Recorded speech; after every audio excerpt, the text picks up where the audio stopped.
Should you keep your assets staked in the Metabonding or stick to the MEX Farm? Or how much to keep here and how much there? Let's figure out the best option.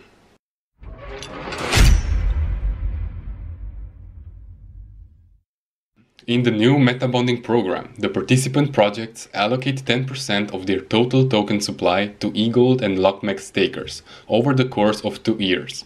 The EGLD has to be staked through the official Elrond staking partners, and the LKMEX must be staked in the Metabonding tab. So, for Metabonding, you are encouraged to keep your assets staked for as long. There are daily snapshots taken and weekly rewards distributed based on your total staked EGLD and LKMEX in the Metabonding. So each day that you choose to keep your assets staked or not, it counts for your overall rewards distribution. Now let's do some calculations. Taking the following example, we know that each project has the following total token supply.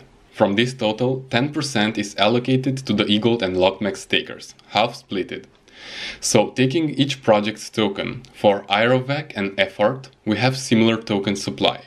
10% would be 10 million over the course of 2 years.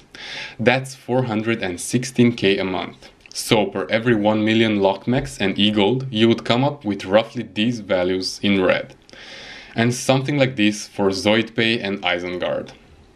So for every 1 million LKMEX and 100 EGLD staked, the monthly rewards would look like this. If this seems confusing, as it probably does, you can use this spreadsheet created by NFT, credits to him, that you can find linked in the description. Here you can input your exact numbers and constantly update the prices as they fluctuate for more detailed and accurate calculations.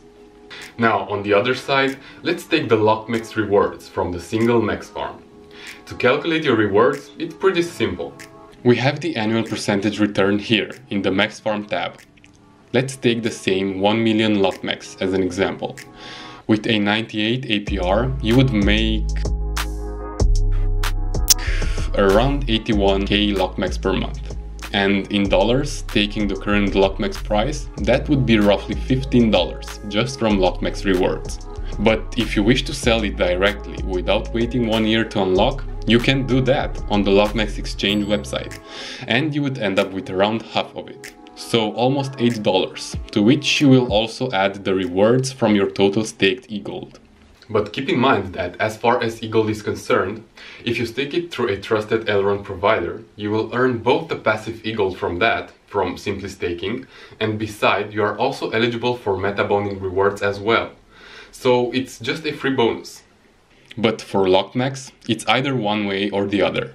In the MEX Farm, you would only generate LKMEX at a higher APR, as we could notice from the previous example.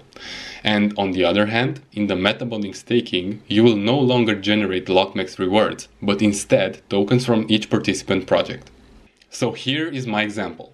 I had permanently 14 million LKMEX staked in the Metabonding from the first day, which is 15 March. As well as constantly around 48 EGLD at stake during the 5 weeks. And the first rewards distribution were given on April 15th. So you can see here that for the entire month of keeping both all my EGLD and LKMEX at stake for Metabonding, I made roughly $20. So this is the total from both my EGLD and LKMEX. Now, drawing the line, if we would be to compare the two case scenarios, right now you would end up making more profits if you simply stake your LKMEX in the single MEX Farm. I say right now because Metabonding is a long-term feature that will become more and more profitable as new projects will join. So the reward pool grows, each project putting on the table 10% of their total token supply for the stakers. That's something unseen in other projects. What you could do right now to not miss on any of the two opportunities is keep your EGLD at stake so you get both passive EGLD and Metabonding rewards from it, and maybe split your total LKMEX into the single MEX Farm and the Metabonding Staking, perhaps keeping the majority of it where you want most of your rewards to come from. I would say around 75% to the single MEX Farm and 25% to the Metabonding. For the future, as more projects join or as more people move out of Metabonding, this might change in the favor of Metabonding being the most profitable to stake more LKMEX into. But now you know how to calculate the returns for the Metabonding program using the calculator in the description. And you can always come back to this video and do the math for each upcoming project.